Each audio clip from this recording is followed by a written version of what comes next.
Guys, for today's video ay magda-download tayo ng Windows Operating System using virtual machine. Ang virtual machine ay parang second computer pero nasa PC or laptop ninyo. So ngayon ay papakita ko paano mag-install and download ng operating system and virtual machine. Paano gagawa, mag-install, and paano gumana yung virtual machine. So, for the ado, yan. So, una guys, ay punta muna tayo sa Chrome, sa browser natin. Ang ina-download natin na virtual machine ay VirtualBox. So, ito guys. So, i-click na natin yung download. So, dito guys, ang pipiliin natin is Windows kasi ito ginagamit ko ay Windows Operating System. So, ito na guys, magda-download na. Then, sa OS naman, ang gagamitin natin ay ano, Windows 10. So, ito naman guys. Pupunta lang tayo sa Microsoft. Then, yan, click natin yung download din. After nag-download, yan, mag-install na tayo.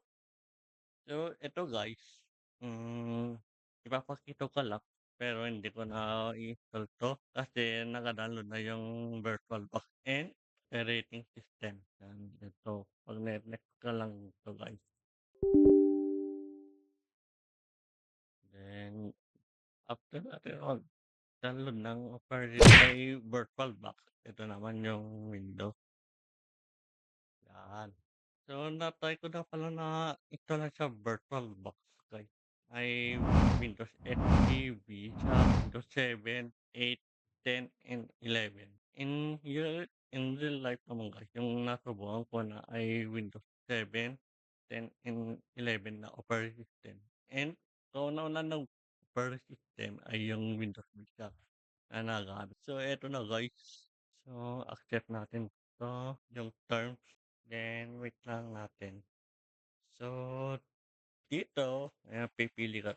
Kung yung update ay yung mag-update ka with like Windows 7 or Windows 7 papuntang Windows 10. So, pipiliin natin yung create installation kasi yung ISO para sa virtual machine. Ito yung creating media. Then, dito, pwede niyang din palitan ng bits kung saan compatible yung PC or desktop. Yan. Then dito, yung plus drive guys ay gagawa ka ng portable. And yung ISO yun. So kung wala kayong USB, dito ko muna yung ISO. Na lang natin. Then, lagay natin yung isang na-location to. So, kaya ay, ayan, open na natin yung virtual box. Yan, gagawa na tayo para sa yung OS pag mag-installan natin. So, ito. Ito pala nyo. So, dito. Hanapin natin yung Windows 10 ISO. So, dito. Yan. Anong gusto nyo ipangalan na virtual machine. Yan, like ganyan. Then, i-check natin to yung attended installation. So, next natin. So, dito ay pwede kayo mag-customize ng gusto ninyong RAM like ganito. Then, yung CPU nyo nga. Then, next. And dito din, the storage. Ayan, pwede yung anong gusto ninyong storage like ganyan. So, ganyan gusto niyo na storage. Then, next. Yan. Then, yan, ready na natin i-go. Yan, mag-install na tayo ng operating system. So, ayan guys. Ayan, nagbubat na siya. So, ayan guys, ito na. So, ito, siyempre piliin natin English and US.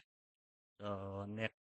Yan, mag-start na tayo mag-install ng operating system.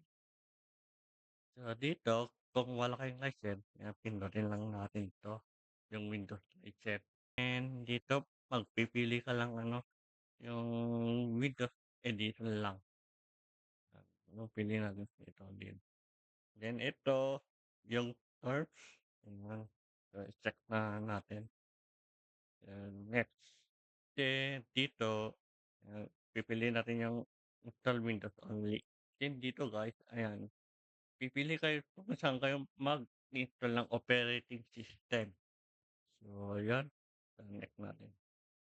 Yan. Maghintay lang natin dito na mag-install ng operating system. So, magtitik ng several minutes lang to.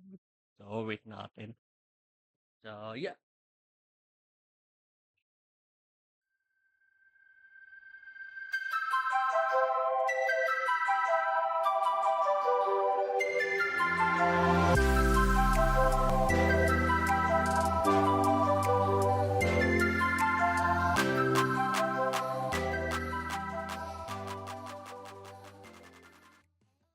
A few minutes later.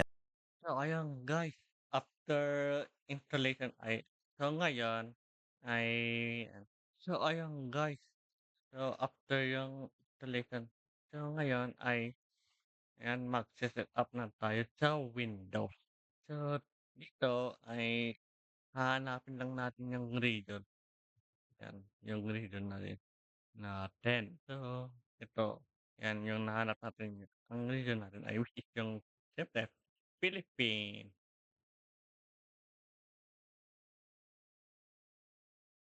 So, dito yung keyboard layout. Ayan. So, gamitin lang natin yung US. Then, yeah. So, dito, ayan, mag-skip na lang. So, wait tayo dito for the network. So, meron guys, ayan. So, ito ay for text video lang. Ayan. So, meron pala akong nagawa na video which is yung A Day in My Life ng IT. So, pwede nyo panoorin dito. Ayan.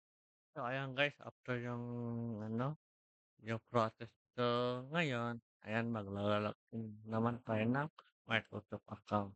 So, ayan. Mag-sign in ng Microsoft account. Dito naman, ayan, mag-create lang tayo ng PIN.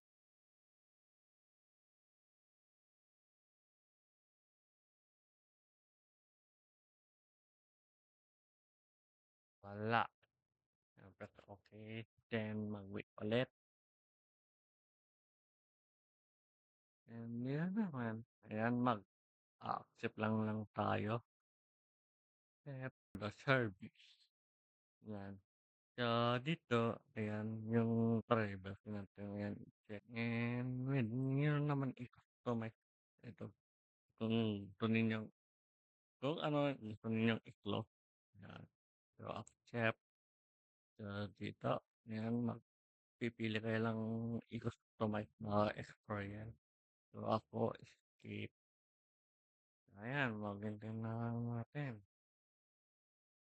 So, hi. Almost there. Wala. So, ayan guys. Tayo ng Windows 10 using virtual machine. So, dito, pwede ninyong gamitin. Yan. Like mag-browse. Yan, pwede kayo mag-click sa virtual machine.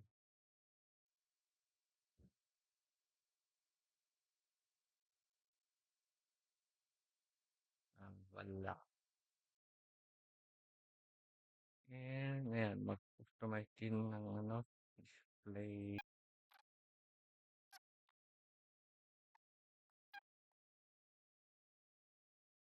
So, ayan. Ayan, guys. So, ayan lang yung paano mag-install and download ng operating system using virtual machine. So, that's for video for today. Yan, bye. Peace out.